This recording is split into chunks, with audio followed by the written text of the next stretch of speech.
Live Tamil செய்திகள். சரிகமபா நிகழ்ச்சியில் எதிர்பாராத தருணத்தில் இறுதிச் சுற்றுக்கு தெரிவான போட்டியாளர். தற்பொழுது உலகெங்கிலும் இருக்கின்ற மக்கள் மத்தியில் மிகவும் பிரபல்யமான இசை நிகழ்ச்சியாக, பலரும் விரும்பி பார்க்கும் இசை நிகழ்ச்சியாக சரிகமபா லிட்டில் சாம் நிகழ்ச்சி இருந்து வருகின்றது. தற்பொழுது வெற்றிகரமாக பல சுற்றுக்களை தாண்டி சோசியல் மீடியாக்களில் அவர்கள் பாடுகின்ற ஒவ்வொரு பாடலும் வெளியாகி மக்களின் உள்ளங்களை கவர்ந்து நிற்கின்றன. தற்பொழுது இறுதிச் சுற்றுக்கான முதலாவது தேர்வு கடந்த வாரம் நடைபெற்றிருந்தது. அதில் கெமித்ரா என்ற சிறுமி எதிர்பாராத வகையில் தெரிவு செய்யப்பட்டிருந்தார். பல பேரும் திவினேஷ் தெரிவு செய்யப்படுவார் என்று எதிர்பார்த்திருந்தார்கள். இருந்தாலும் இந்த வாரம் நடைபெற்ற சரிகமபா சுற்றில் ஜோவசி, திவினேஷ், அவினேஷ், கெமிந்திரா போன்றோர் கோல்டன் பெர்ஃபார்மன்ஸ் பெற்றிருந்தார்கள். இவர்கள் மேடைக்கு அழைக்கப்பட்டனர். கோல்டன் பெர்ஃபார்மன்ஸ் பெற்றவர்களில் ஒருவரைத்தான் ஒவ்வொரு வாரத்தின் இறுதிச் சுற்று போட்டியிலும் தெரிவு செய்வார்கள்.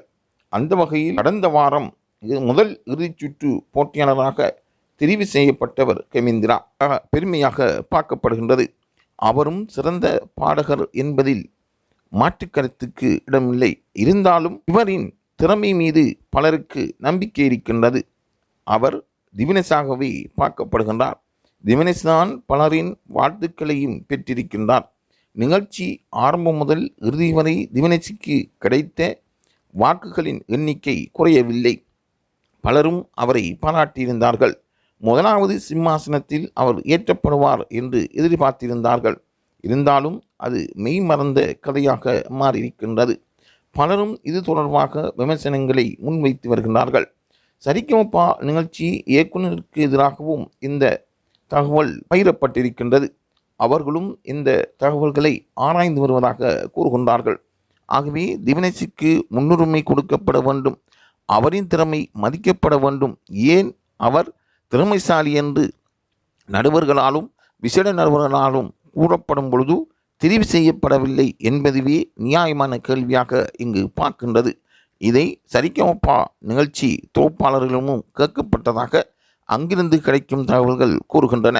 இருந்தாலும் இது தொடர்பாக பல சோசியல் மீடியாக்களின் கருத்துக்களையும் அங்கிருந்து கிடைக்கும் கருத்துக்களையும் லைவ் தமிழ் இயக்குநர்கள் ஆராய்ந்து வருகின்றார்கள். நிச்சயமாக திவினேஷுக்கு எதிர்வருகின்ற வாரங்களில் அவர் திறமையாக பாடும் பொழுது அந்த சந்தர்ப்பம் கிடைக்கும் என்றும் கூறப்படுகின்றது. இது உண்மையாக நடக்க வேண்டும் என்றே லைவ் தமிழ் செய்திகள் விரும்புகின்றன. இருந்தாலும் திவினேஷுக்கு காலம் கடக்கப்படுவது என்ன நடக்குமோ என்ற அச்சத்தையும் ஏற்படுத்தியிருக்கின்றது.